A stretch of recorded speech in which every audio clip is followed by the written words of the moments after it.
ओम नमो भगवते रामकृष्णाय नमः। আজকে আমাদের যে বিষয় মৃত্যুর পর মানুষ কোথায় যায়, বিষয়টিও খুবই কঠিন। প্রশ্ন এবং উত্তর দুটোই খুবই কঠিন। তাই এই প্রশ্ন বৈদিক যুগ থেকেই হয়ে এসেছে। উপনিষদেতে আমরা দেখতে পাই এই প্রশ্ন যে উপাখ্যানের মাধ্যম দিয়ে বোঝানো হয়েছে। যমরাজ গুরু আর নচিকেতা সেখানে শিষ্য, এই গুরু শিষ্যের উপাখ্যানের মাধ্যমে এই মানুষের আত্মতত্ত্ব বা মানুষের যে প্রকৃত তার গন্তব্য সেটি বোঝানো হয়েছে। উপনিষদে বলা হয়েছে ইয়ং প্রীতি বিচিকিৎসা মনুষ্যে অস্তিত্বে কে নায়ম অস্তিতি চৈকে এতদ্বিদ্যাম অনুশিষ্টস্ত্বয়াহম বরণামেশ বরস্তৃতীয়। নচিকেতা অর্থাৎ শিষ্য গুরু যমরাজ ধর্মরাজ যিনি তার কাছে প্রশ্ন করেছিলেন যে এই যে মানুষ মারা যাওয়ার পর, মানুষ মরে গেলে তার আর কোনো অস্তিত্ব থাকে কি থাকে না। কারণ এই নিয়ে বিভিন্ন মানুষের বিভিন্ন রকম চিন্তা, বিভিন্ন রকম তাদের মনোভাব মতবাদ।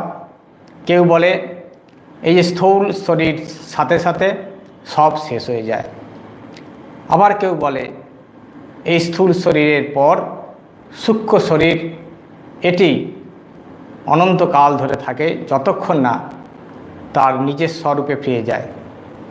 তাই এই যে প্রশ্ন আদিকাল থেকে হয়ে এসছে। কেউ বলে এর কোনো অস্তিত্ব থাকে না, যতদিন এই স্থূল শরীর ততদিনই তার অস্তিত্ব। স্থূল শরীরের সাথে সাথে সূক্ষ্ম শরীর বলে কিছু থাকে না, ভস্মীভূত হয়ে যায়, সব শেষ হয়ে যায়।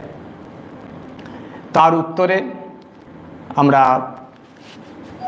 খুব সংক্ষেপে ভগবান গীতামুখে যে কয়টি কথার মাধ্যমে তিনি তার উপযুক্ত শিষ্য অর্জুনকে লক্ষ্য করে সকল মানুষের জন্য তিনি বলে গেছেন, রেখে গেছেন, সেই কথাগুলি আমরা সংক্ষেপে কিছুটা আলোচনা করার চেষ্টা করব। অষ্টম অধ্যায়ে ভগবান বলছেন যত্র কালে তনাবৃত্তিম আবৃত্তিম চৈব যোগিনঃ প্রয়াতা জানতি তং কালং বক্ষ্যামি ভরতর্ষভ। অগ্নির্জ্যোতিরহ শুক্ল ষণ্মাস উত্তরায়ণম তত্র প্রয়াতি গচ্ছন্তি ব্রহ্মবিদো জনঃ। ধূমরাত্রিস্তথা কৃষ্ণ ষণ্মাস দক্ষিণায়নম তত্র চন্দ্রমসম জ্যোতির্যোগী প্রাপ্য নিবর্ততে। শুক্লকৃষ্ণে গতি হিয়েতে জগত শাশ্বতে মতে একয়া জাতীয় বৃত্তিম অন্যয়া বর্ততে পুনঃ। ভগবান তিনি তার মুখনিসৃত যে বাণী অর্জুনকে বলেছিলেন, তিনি বলছেন যত্র কালে তনাবৃত্তিম আবৃত্তিম চৈব যোগিনঃ। যখন মানুষ মৃত্যু হয়, এই মৃত্যুর পরে কোনো কোনো মানুষ অনাবৃত্তিম অর্থাৎ তারা আর ফিরে আসে না, এবং কিছু কিছু মানুষ, অধিকাংশ মানুষ আবৃত্তিম, বেশিরভাগ মানুষই তারা ফিরে আসতে হয়। এই যে ফিরে আসা আর ফিরে না আসার যে কিভাবে তাদের গতি হয় সেটি অর্জুনকে বলছেন তোমাকে আমি সেই কথাই বলবো যে কারা ফিরে আসে আর কারা আর ফিরে আসতে হয় না। বলছেন অগ্নির জ্যোতির অহ শুক্লা ষণ্মাসা উত্তরায়ণম তত্র প্রয়াতা গচ্ছন্তি ব্রহ্মবিদো জনঃ। আর ধূমরাত্রিস্তথা কৃষ্ণ ষণ্মাসা দক্ষিণায়নম তত্র চন্দ্রমসম জ্যোতির যোগী প্রাপ্য নিবর্ততে। বলছে সাধারণত দুটি প্রধান পথ, দুটি পথে এই মানুষ মৃত্যুর পর অর্থাৎ স্থূল শরীর ত্যাগের পর আমাদের যে গতি হয় বা আমরা যেখানে যাই সেটি হলো, একটি হলো উত্তরায়ণ মার্গ, আরেকটি হলো দক্ষিণায়ন মার্গ। প্রধানত এই দুটিকে উল্লেখ করা হয়েছে। এছাড়াও অনেক গতি আছে, কারণ আমাদের মানুষের যার যেমন সংস্কার, মনের বাসনা, সেই বাসনা অনুযায়ী আমাদের এই গতি হয়, প্রাপ্তি হয়। তবে যারা সাধারণভাবে এই পুণ্য কর্ম করে তাদের বলা হয় এই দুটি গতি, একটি উত্তরায়ণ মার্গ আর একটি দক্ষিণায়ন মার্গ। উত্তরায়ণ মার্গ হলো যেটি বলা হচ্ছে সেটা জ্যোতির্ময় পথ, আর একটি হলো অন্ধকারময় পথ। জ্যোতির্ময় পথ এই 6 মাস যে উত্তরায়ণ, সেই উত্তরায়ণেতে সেই জ্যোতি মার্গে যারা যায় তারা আর ফিরে আসে না, তারা ক্রমশ ঊর্ধ্বগতি লাভ করতে করতে তারা তাদের অভিষ্ট লক্ষ্যে পৌঁছে যায়। আর যারা এই দক্ষিণায়ন মার্গ, তারা বারবার ফিরে আসতে হয়। আমরা যেমন যদি একটু উপমার দ্বারা আমরা বুঝতে চাই, যেমন একটি পাহাড়, সে পাহাড়ের চূড়ায় আমাদেরকে যেতে হবে। তা পাহাড়ের চূড়ায় যেতে গেলে যারা লক্ষ্য যদি থাকে যে চূড়াতে আমি পৌঁছাবো, দুটি পথ প্রধানত থাকে। একটি হলো ওই ঘুর পথ, অর্থাৎ ঢালু পথে ঘুরতে ঘুরতে চূড়ায় পৌঁছানো। আরেকটি পথ হলো খাড়াই পথ, সেটা সময় কম লাগে কিন্তু সেটি বিপদের সম্ভাবনা একটু বেশি থাকে, কিন্তু তার সময় অল্প সময়ে সেটি পৌঁছানো যায়। অবশ্য বর্তমান যুগে এখন আমরা যদি ভাবি রোপওয়ে হলে খুব তাড়াতাড়ি পৌঁছে যাওয়া যায় চূড়ায়। আর যদি ঢালু পথে যেতে হয়, ওই কলমবাড়া রাস্তা যেগুলি, ঘুরতে ঘুরতে বিপদ কম, কিন্তু ঘুরতে ঘুরতে একদিন একদিন পৌঁছে যায়। তাই এই হলো উত্তরায়ণ পথ।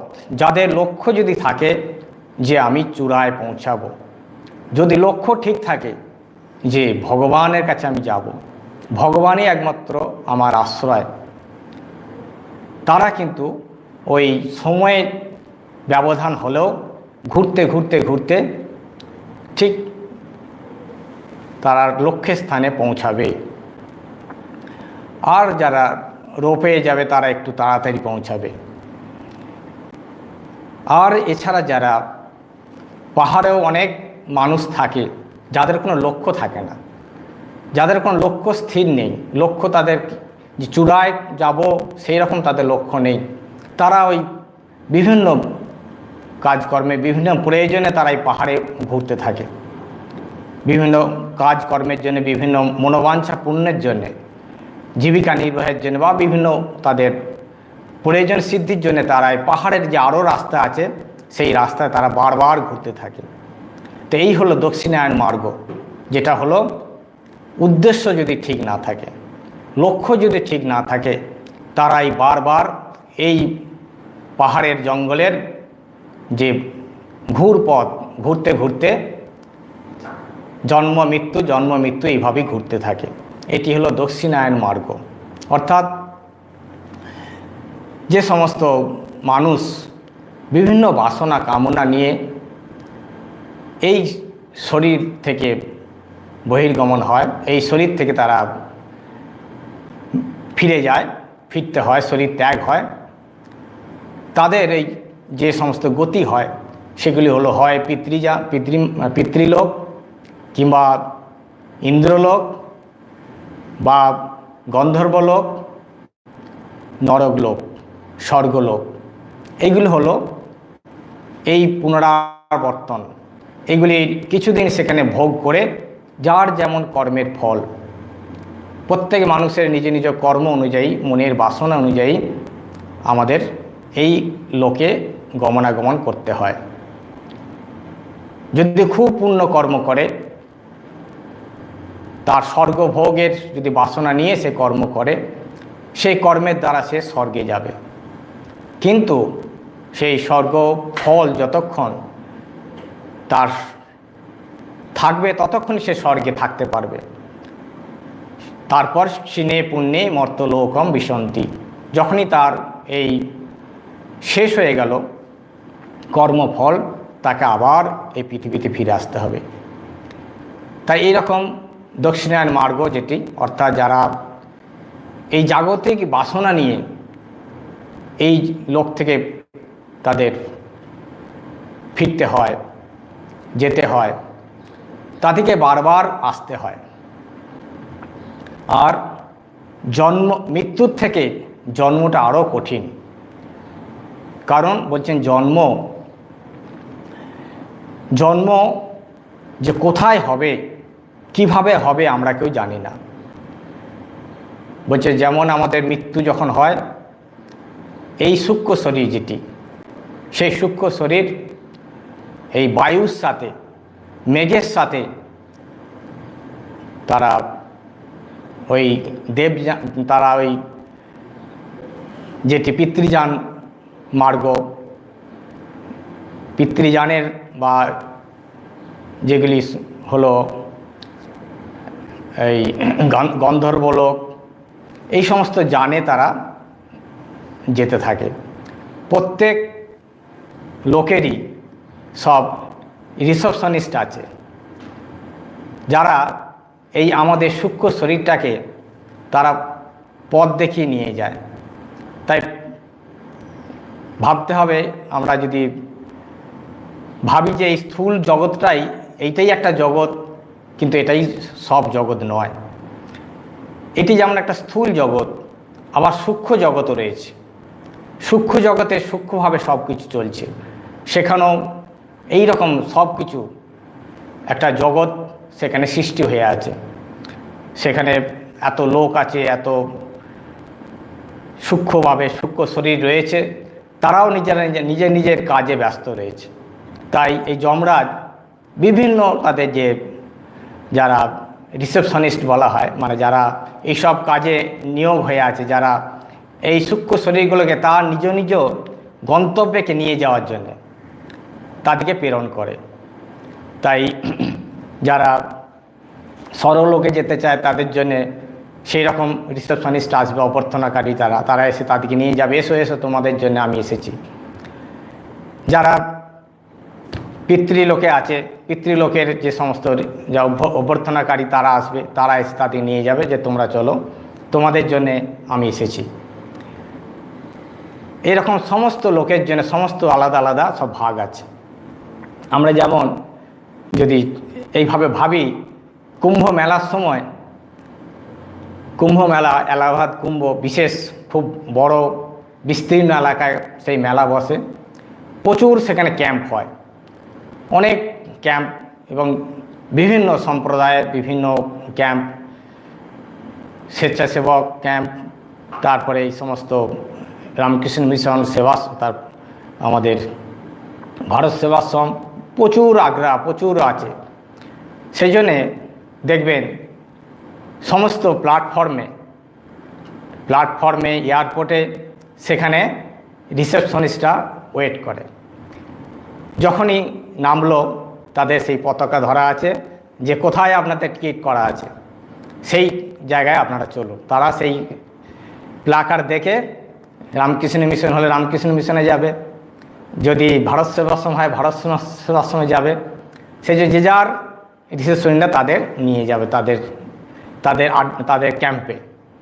ঠিক এইরকম আমাদের এই স্থূল শরীরটা যাওয়ার পরে সূক্ষ্ম শরীরটা যখন যাবে, এইরকম সব প্লাকার রিসেপশনিস্ট সেখানে বসে আছে, কার কোথায় এন্ট্রি করা আছে সেই খাতা দেখে মিলিয়ে তাকে সেখানে নিয়ে যাবে।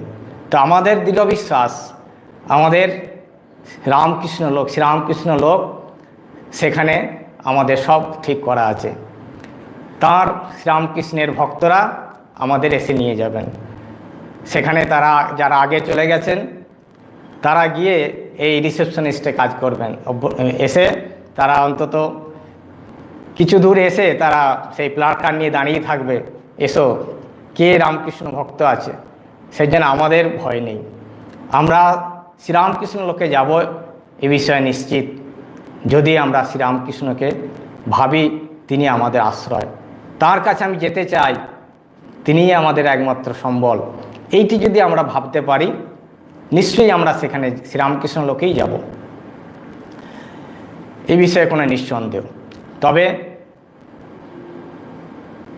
এইটি হচ্ছে আসল, যেটা আমরা সত্যি চাই কি না। যদি চাই আমরা নিশ্চয়ই পাব।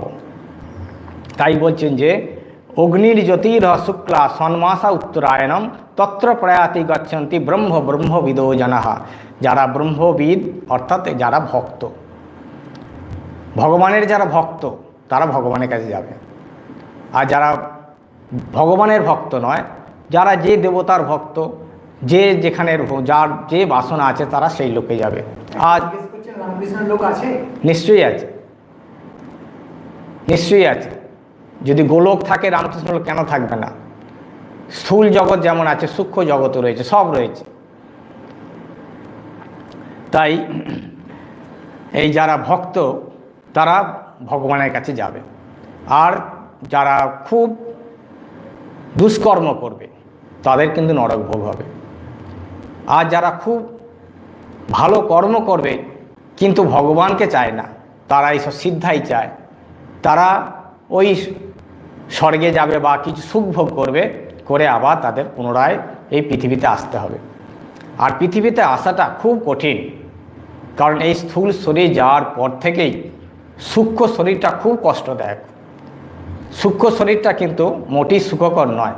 কারণ আমাদের যেমন আমরা এই যেমন আমাদের ঘরের মধ্যে থাকি, নিশ্চিন্তে থাকি, ঝড় বজ্রপাত যত যাই কিছু হোক আমরা নিশ্চিন্তে থাকি, কারণ আমরা জানি আমরা সেফটি।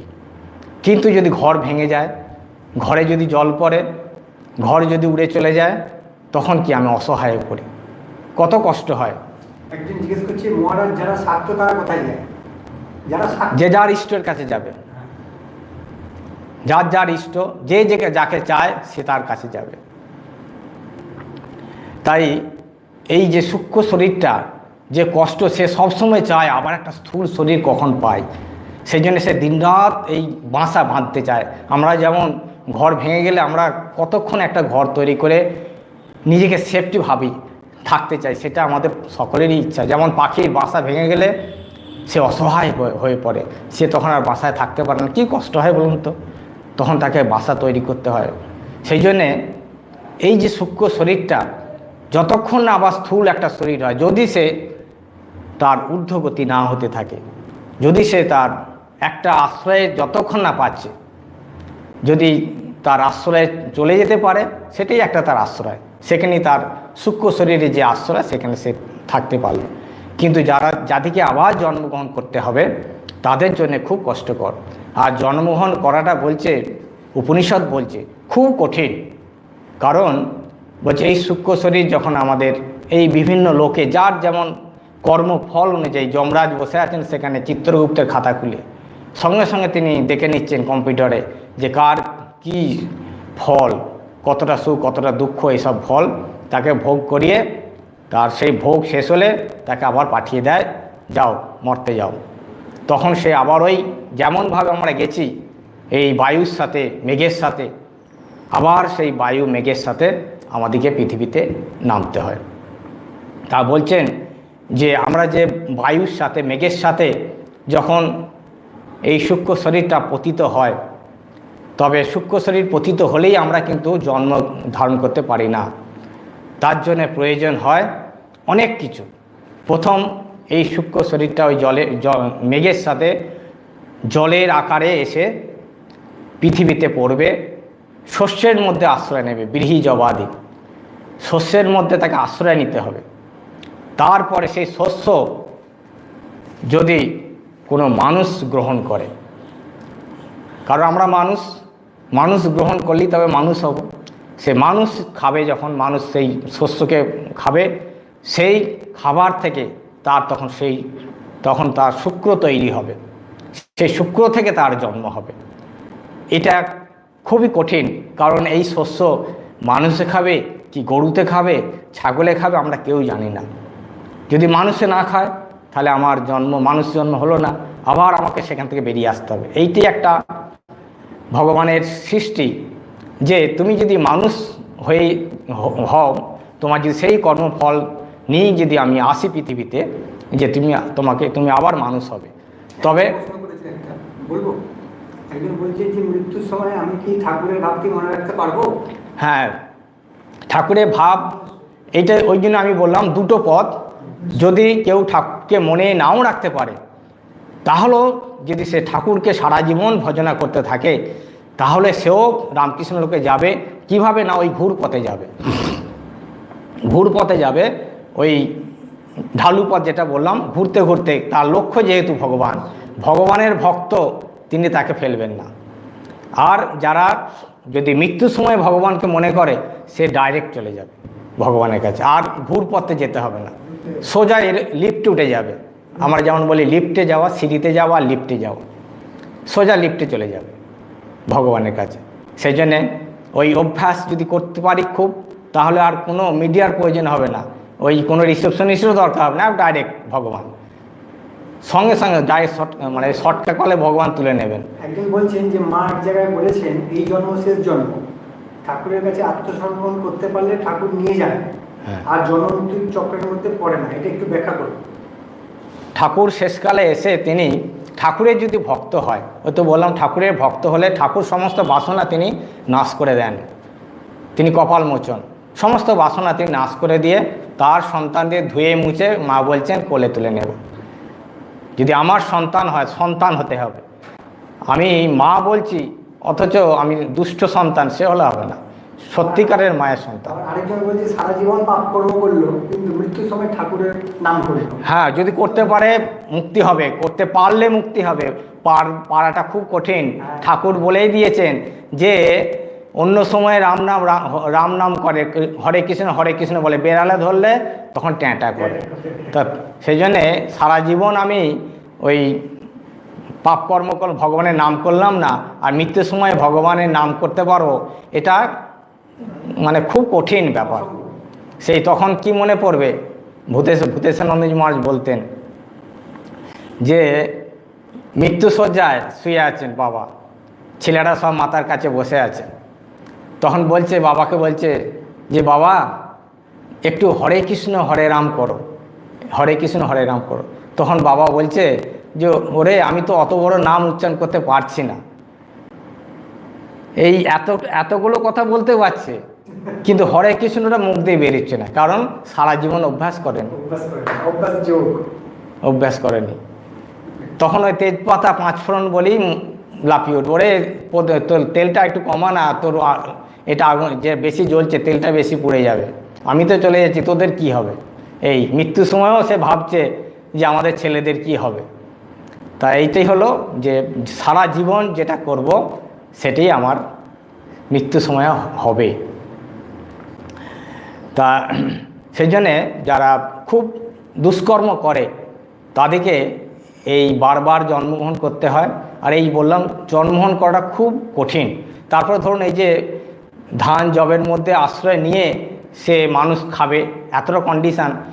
আবার কি হয়, যখন আমি মেঘের সাথে পড়ছি ফিরে আসছি, যখন ফিরে আসছি ওই যখন আমরা ফিরে আসছি জন্ম নিতে, যদি পাহাড়ে পর্বতে পড়ি তাহলে সেখানে শুকিয়ে মরব, কারণ ওখানে কোনো শস্য নেই, শস্যের মধ্যে আশ্রয় নিতে পারলাম না, সেখানে আমি শুকিয়ে মরব। কবে আবার কিভাবে, তবে মরব না। এইটাই হলো যে সূক্ষ্ম শরীর মরবে না, তাকে আগুনে পোড়ানো যায় না, জলে আর্দ্র করা যায় না, বায়ু শুষ্ক করতে পারে না, তাকে কোনোভাবেই কেউ কিছু করতে পারে না, কারণ সেটা হলো অবিনাশী। সেখানে আত্মা রয়েছেন, জীবাত্মা, আত্মা রয়েছেন, আত্মা অবিনাশী। জীবাত্মাও অবিনাশী, পরমাত্মা অবিনাশী। কেবল ততক্ষণই জীবাত্মা যতক্ষণই অজ্ঞান থাকে। যতক্ষণ আমি ভাবছি আমি জীব, ততক্ষণই আমি জীবাত্মা। যখনই ভাববো আমি জীব নই, তখনই আমি পরমাত্মা। তাই এই জীবাত্মা কোনো দিন নাশ হবে না যতক্ষণ না ওই পরমাত্মার সাথে এক হচ্ছি। যতক্ষণ না আমি পরমাত্মা লোকে যাচ্ছি, ভগবানের লোকে যাচ্ছি, সেখানে লোকে গিয়ে আমি ভগবানের সাথে এক হয়ে থাকবো, বাস করবো সেখানে। এটা ভক্তি শাস্ত্রের যে যারা ভক্ত, তারা ওই ঠাকুর বলছেন যে চিনি খেতে ভালোবাসি, চিনি হতে ভালোবাসি না। কারণ মুক্তি আমরা চাই না। যারা ঠিক ভক্ত, সে চায় ভগবানের সাথে সাযুজ্য সালোক্য সামীপ্য হয়ে চিরকাল ওই ভগবত আনন্দ আস্বাদন করে থাকতে চায়। সেই জন্য ওরা চিনি খেতেই ভালোবাসে, চিনি হতে চায় না। তাই যারা এই যাদের গতি মানে বারবার জন্ম নিতে হয়, তাদের খুব কষ্টকর। ওই যে বললাম, তারপরে পাহাড়ে পড়ে শুকিয়ে তার কোনো কারণে হয়তো ঝড় বৃষ্টি কোনোভাবে বা ওই বরফ হয়ে গেল, বরফ গলতে লাগলো, গলে তখন নদী নালা পাহাড় দিয়ে এসে সমুদ্রে এলো। সেই জীব আমি আর সূক্ষ্ম শরীরটা রয়েছে সেখানে, সমুদ্রে এলো। সমুদ্রে এসে কি হলো, আবার সেখানে হাঙড়ে খেলো। কার পেটে গেলাম কোনো ঠিক নেই। সেই জন্য বলছে যে মৃত্যুটা সহজ, জন্ম হওয়া খুব কঠিন। সেই জন্য এই সূক্ষ্ম শরীর অনেক দিন কষ্ট পেতে হয়। একজন বলছে যে ঠাকুরের যারা সত্যিকারের ভক্ত, তাদের কি পিণ্ডদান দরকার আছে? ঠাকুর কোনোটাই ভাঙতে আসেননি। সেই জন্য জগতের যে নিয়ম, সে নিয়ম আমরা উল্লঙ্ঘন করব না। ঠাকুর যেমনটি দেখিয়ে গেছেন, বলে গেছেন, আমরা সেগুলোকে পালন করি। কারণ তিনিই সব রূপে হয়েছেন। পিণ্ড যখন নিচ্ছেন তিনিই হয়েছেন, তিনিই সব রূপে সেবা নেন। তাই এই গীতায় ভগবান বললেন যে এই দুটি প্রধান পথ, এছাড়াও পথ যেটা আরও আছে গতি, সেটা হলো জায়স্ব মৃয়স্ব। এই জায়স্ব মৃয়স্ব হলো এই যে মশা মাছি, এদের ওই রাস্তার দরকার হয় না। এরা জন্মাচ্ছে মরছে, জন্মাচ্ছে মরছে, এদের ওই কষ্টটাই সার। সুখ বলে কিছু নেই। জন্ম হলো, কদিন পরে মরে গেল, জন্ম হলো মরে গেল। এদের হিসাবও যমরাজ রাখে না। এদের খাতায় তুলতে গেলে খাতা ভর্তি হয়ে যাবে, সেই জন্য এদের হিসাব যমরাজ রাখে না। ও বলছে ওরা জন্মাবে মরবে, এদের এইটাই জীবন। যখন এই করতে করতে কোনো সময়ে যদি উচ্চতর জীব হয়, তখন তারা এই আস্তে আস্তে আস্তে আস্তে মানুষ হবে। আর এছাড়াও যারা এই খুব দুষ্কর্ম করে, তাদেরও গতি ওই ঊর্ধ্বগতি হয় না। তাদের কি হয়, এই খুব দুষ্কর্মের জন্য মৃত্যু হলো, তো ওই সঙ্গে সঙ্গে পশু জন্মে চলে গেল, পাখি জন্ম, অন্য নিম্নতর জন্ম, মানুষ থেকে আরও নিম্নতর জন্ম। আর একটা আছে, বলছেন যারা খুব পুণ্য কর্ম করে, খুব পাপ কর্ম করে, যেমন তারাও ওই উত্তরায়ণ বা দক্ষিণ মার্গের যাওয়ার প্রয়োজন হয় না। আর এছাড়া যারা খুব পুণ্য কর্ম করে, পুণ্য কর্ম করে তাদের যেটা লক্ষ্য হয়, তারা চায় যে এই জগতেই আবার শরীর ধারণ করব, বা আবার এই জগতের নাম যশ বা এই সমস্ত জগতের ভোগ করার জন্য। আমাদের অনেক দেখা যায় যে আমি রাজা হব, বা আমি আর মথুরবাবুকে ঠাকুর বলেছিলেন ওর খুব রাজা হওয়ার ইচ্ছা আছে। সেই জন্য এই যারা যদি তার রাজা হওয়ার ইচ্ছা হয়, তার জন্যে আর তাকে ওই লোকে যাওয়ার দরকার হবে না। তিনি এই জন্মে এই শরীর যাওয়ার পরেই আর একটা শরীর ধারণ করতে পারবেন। সেটা তাদের সেই শক্তি বলে। সেখানে শাস্ত্র বলেছেন যে ওই জলুকাবধ, মানে জোঁক আছে না, জোঁক দেখবেন একটা ঘাসকে ধরে আর একটা ঘাসকে ছাড়বে, একটাকে ধরে আর একটা ছাড়ে। ও এই যে দুদিকেই মাথা থাকে বোধহয়, একটা সামনে একটা পিছনে। তা ওই সামনেরটা ধরে তখন পিছনটাকে ছাড়বে, কখনোই দুটোকে একবারে ছাড়বে না। তাই এইরকম ব্যক্তি যারা খুব পুণ্যবান ব্যক্তি, তারা জগতে আবার এই শরীর ধারণ করার জন্যে সে বাসনা থাকে। আবার আমি বড় ধনী হব, কি নামযশ হবে, আমি বড় জ্ঞানী হব, আমি বড় সায়েন্টিস্ট হব, এই যে সমস্ত বাসনা থেকে আমাদের যদি মৃত্যু হয়, তখন সে বলছে সরাসরি এই জন্মের মৃত্যুর পরেই সূক্ষ্ম শরীরটা এই বীজবাদী রূপে সে আশ্রয় নেবে, ধান জব রূপে।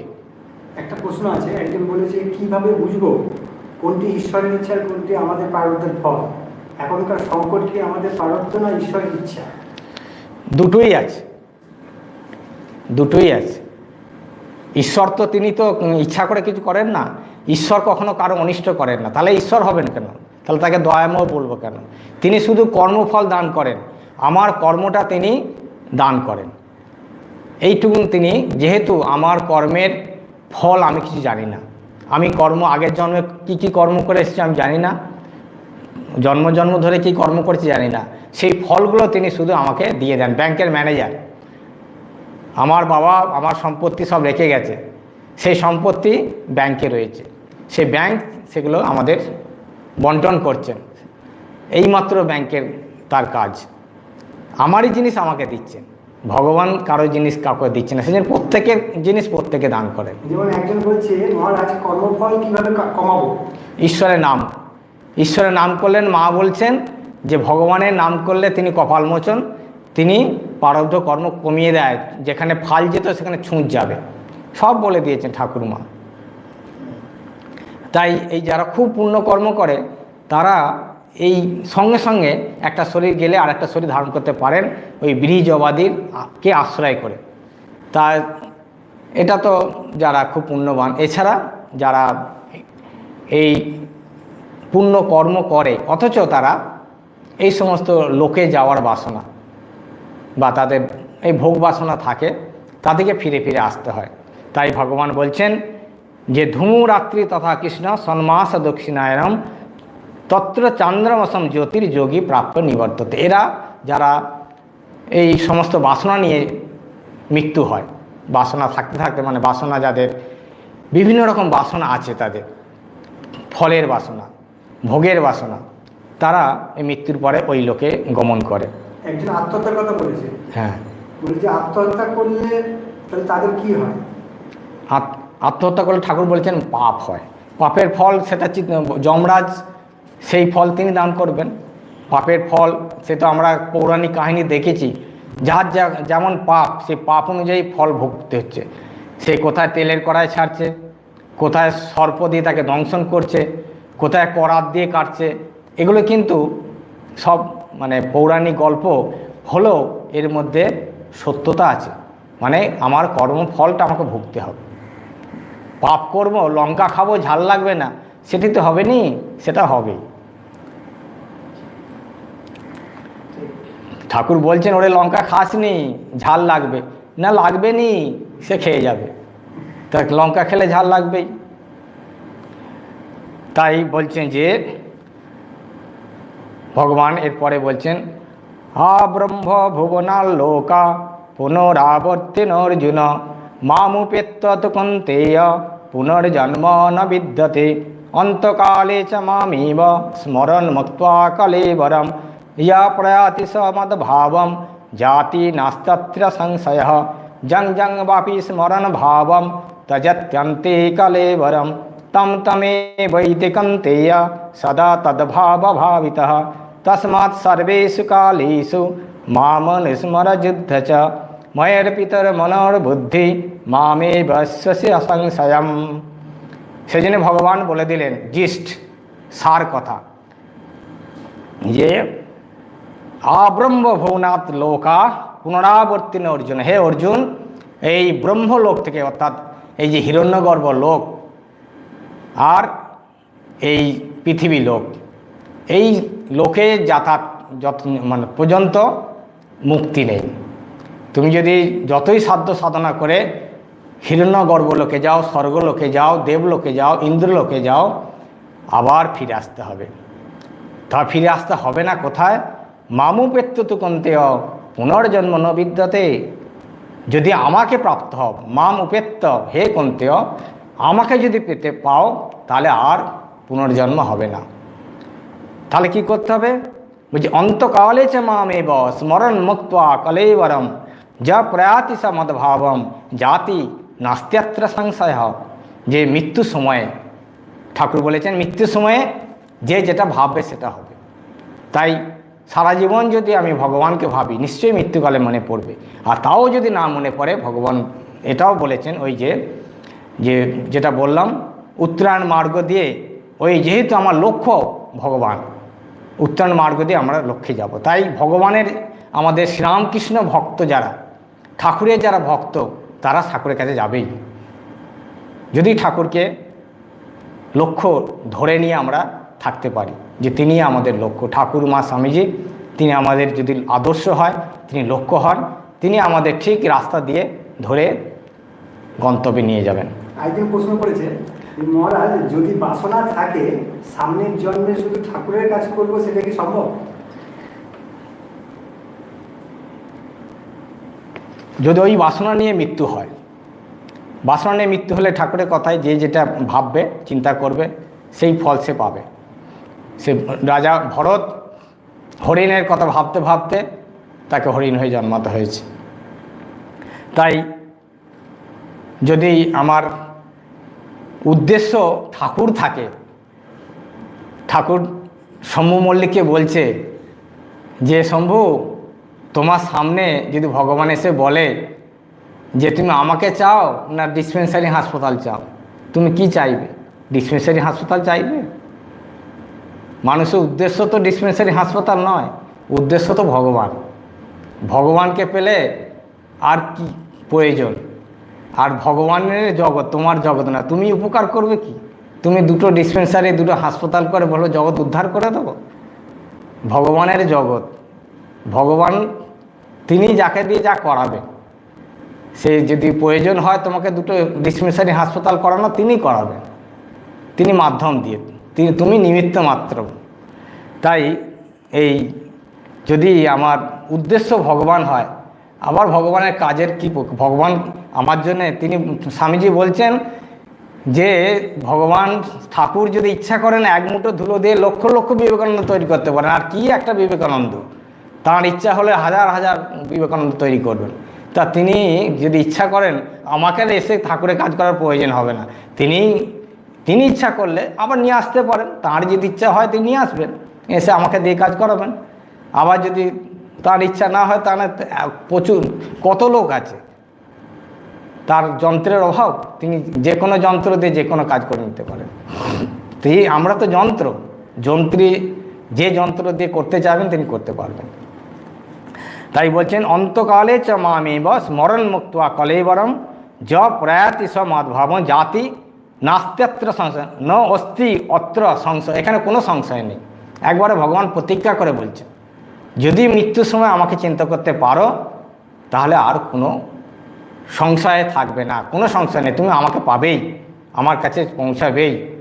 সেই জন্যই প্রয়োজন সারা জীবন এটা অভ্যাস করা, একদিনে হয় না। মৃত্যুর সময় আমি যে ওই বলা হয় যে স্টেজে মেরে দেব, যে যেমন যাত্রা অভিনয়, সে হয়তো কোনোদিন রিহার্সাল দিল না, পাঠ মুখস্থ করলো না, বলছে আমি ঠিক স্টেজে মেকআপ করে দেবো। আরে হয় না, ওটা স্টেজে মেকআপ করা যায় না।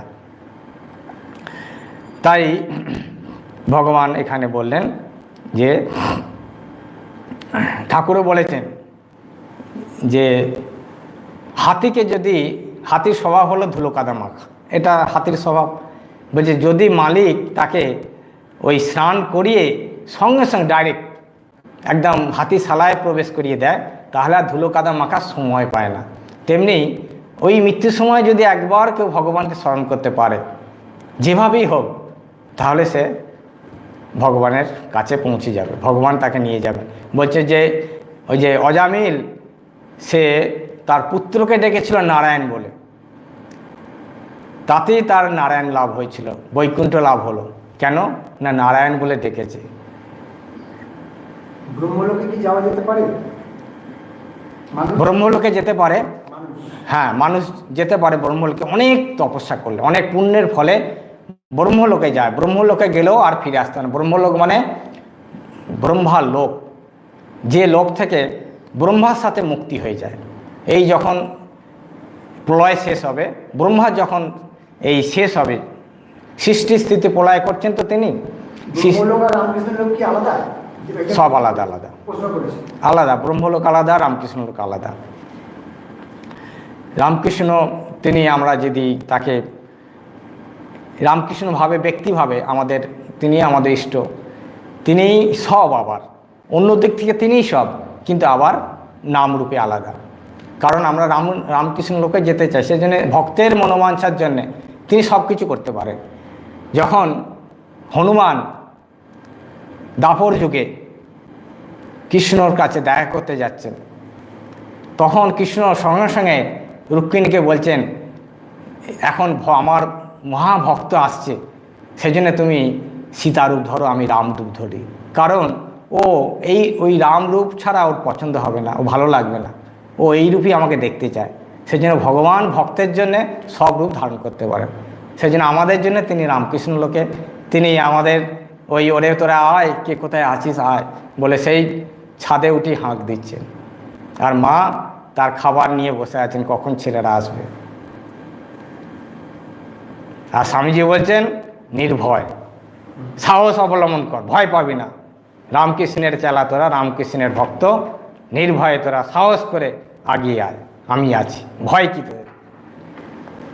একজন প্রশ্ন করছে যে খ্রিস্টান আর মুসলিমরা কোন লোকে যায়? তাদের ইষ্ট লোকে যাবে। হ্যাঁ, ব্যাস।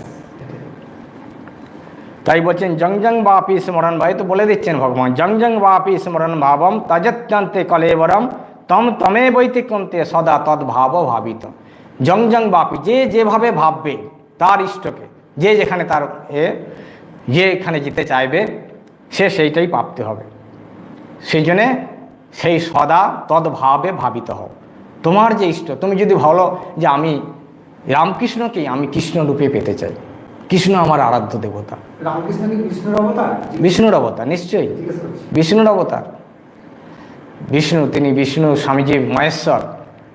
আর আমরা বলবো পরের দিন, যেটি আমার ব্যক্তিগত ধারণা, সাধু নাগমশাই তিনি ব্রহ্মার অবতার। স্বামীজি তাকে এত প্রশংসা করেছেন যে এমন মহাপুরুষ আমি দেখিনি, ঠাকুরের মহাভক্ত তাকে বলেছেন।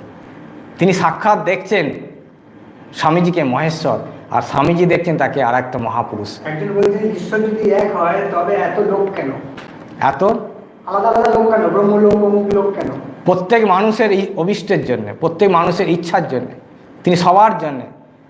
যত মত তত পথ, সেই জন্য যত মত, যত লোক তত গোলক।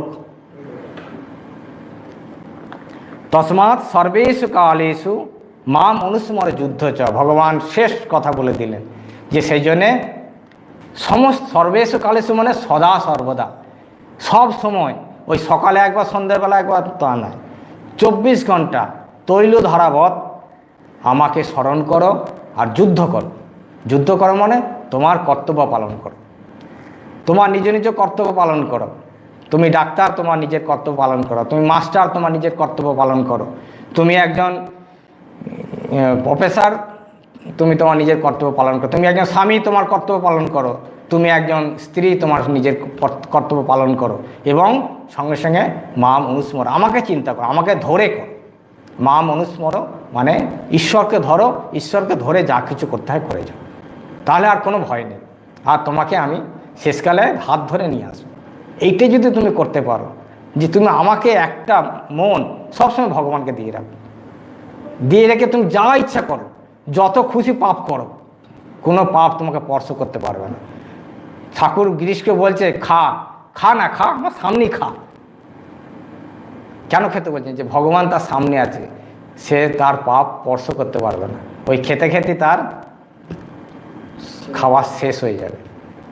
তাই ভগবান বলছেন যে একমাত্র দুটো উপায়, একটা হলো তোমার কর্তব্য পালন করো, প্রথম হলো আমাকে আমাকে স্মরণ করো, আমাকে ধরো, আমাকে ধরে তোমার কর্তব্য পালন করো।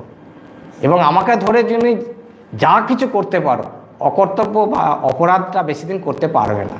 কারণ ভগবানের স্পর্শে থাকলে ভগবান তাকে ওই এ পথে কুকর্ম থেকে, অশুভ কর্ম থেকে সরিয়ে নিয়ে আসবেন। একজন বলছেন যে আমার মা বাবা দুজনেই মারা গেছে, আমি এখন তাদেরকে স্মরণ করি, তাতে কি তাদের দুঃখ হয় বা কষ্ট হয়? না, স্মরণ করলে তাদের আত্মশান্তি হবে, তাদের আত্মার শান্তি হয়। যদি তাদের আত্মার কি হয়, যত আমরা যেমন আমরা পিতৃপুরুষের উদ্দেশ্যে পিণ্ড দান করি, জল দান করি, তাদের শান্তি কামনা করি, করলে কি হয়, তাদের মনে শান্তি হয়। আপনার ধরুন ছেলে বিদেশে, মা গ্রামে আছে, দেশে আছে, ছেলেরা বিদেশে আছে। ছেলেরা যদি খোঁজ খবর নেয় বা মায়ের প্রতি একটু সহানুভূতি থাকে, কত আনন্দ হয় বলুন তো। দেখতে তো পাচ্ছে না, কিন্তু ওই যে মনের একটা যে শান্তি, আমার ছেলে আমাকে খোঁজ নিয়েছে, তাতেই তার শান্তি। এটাও তাই, সেই আত্মা ভগবানের একই আত্মা তার কাছে পৌঁছে যায়। সেই জন্য বললেন মই অর্পিত মনোবুদ্ধির, মই অর্পিত মানে আমাদের সমস্ত মন বুদ্ধিকে অর্পণ করে, আমাদের সব কিছু সমর্পণ করে নিঃসন্দেহে তুমি এই জীবনযাপন করো, সংসার পালন করো। কোথাও ভগবান বলেননি যে তুমি এই সংসার ছেড়ে দিয়ে জঙ্গলে গিয়ে নাক টিপে 24 ঘন্টা শুধু ধ্যান করো। সংসারে থেকেই তুমি যুদ্ধ করো। আর এই যুদ্ধ ধর্মযুদ্ধ তখনই যদি ভগবানকে ধরে আমরা যুদ্ধ করি। সেই জন্যেই এই যে মহাভারতের যুদ্ধটা ধর্মযুদ্ধ। কেন? আর যথা ধর্ম তথা জয়। যারা ধর্ম যুদ্ধ করেছিল, যারা ভগবানকে ধরেছিল, তারাই জয় হয়েছিল। আর যারা ভগবানকে ধরেনি, তারা কিন্তু জয় করতে পারেনি।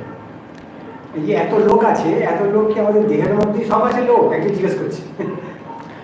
একদিক থেকে যা আছে ব্রহ্মাণ্ডে, তা আছে দেবভাণ্ডে।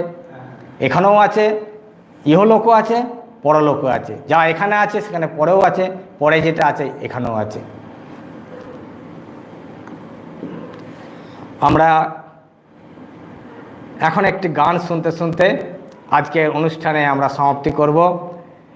যেহেতু আমাদের, যদিও কথাটা আমাদের খুব ভীতিপ্রদায়ক, যে মৃত্যু কথাটা আমরা শুনতে অভ্যস্ত নই, শুনলে যেন আমাদের একটা মনে ভয় হয়, কিন্তু এইটাই সত্য। মৃত্যু অবশ্যম্ভাবী। সেটি আজকেও হতে পারে, 10 দিন পরেও হতে পারে, 10 বছর পরেও হতে পারে, 100 বছর পরেও হতে পারে। মৃত্যু হবেই। জন্মেছি যখন, মৃত্যু হবেই।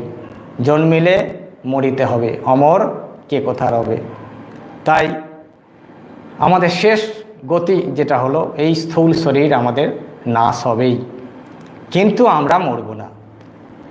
আমরা শুধু স্থূল শরীরটাকে নিজে ভেবে আমরা মৃত বলে মরার ভয় করি, বা আমরা নিজেদেরকে ভীতগ্রস্ত করে তুলি। আসলে আমরা তো স্থূল শরীরটাই সব নই। স্থূল শরীরটা ছাড়াও আমি আছি। শুধু এর সাথে আমরা আমিকে জড়িয়ে ফেলে আমি ভাবছি, কিন্তু এই যে স্থূল শরীরের পরে যে সূক্ষ্ম শরীর, সেই সূক্ষ্ম শরীরটা আমি, এবং তার পিছনেও আমি। স্থূল সূক্ষ্ম কারণ এই রূপেই আমি আছি, এবং তারপরে তিনি রয়েছেন মহাকারণ। তাই মৃত্যু আমাদের অবশ্যম্ভাবী। তাই এইটি আমাদের মৃত্যু মনে রাখাও একটা আমাদের, যে কোনো সময়ে আমরা মৃত্যু আমাদের হতে পারে। তাই মৃত্যুর জন্যও আমাদের প্রস্তুত থাকা প্রয়োজন। তাহলে কি হয়, মৃত্যু সময়ে আমরা আর ভয় পাবো না, যেটা বেশিরভাগ আমাদের হয়। যেহেতু আমরা মৃত্যুকে খুব ভয় করি, সেই জন্য মৃত্যুর সময় আমাদের মনকে ভয়ে একদম আতঙ্ক করে দেয়। তখন সব কিছু আমরা ভুলে যাই, ভগবানকেও তখন আমরা ভুলে যাই ওই মৃত্যু ভয়ে। সেই জন্যই ভগবানকে মনে পড়ে না। সারা জীবন হয়তো আমরা ভগবানের চিন্তা করছি, অনেকে বলেন যে মৃত্যুর সময়ে এত ভয় পায় আর ভগবানের মনে আসে না। ওই যে ভয়টাকে কাটাতে হবে। আরও অনেক প্রশ্ন আছে, আপনি বলে দিন, পরে উত্তর দেওয়া হবে। হ্যাঁ, এখন আজকে আর উত্তর দেওয়া যাবে না, সময় হয়ে গেছে। আমরা একটা গান শুনতে শুনতে আজকে এখানেই শেষ করব। ওই দেখা যায় আনন্দধাম। এটি বেলুড় মঠেরই আমাদের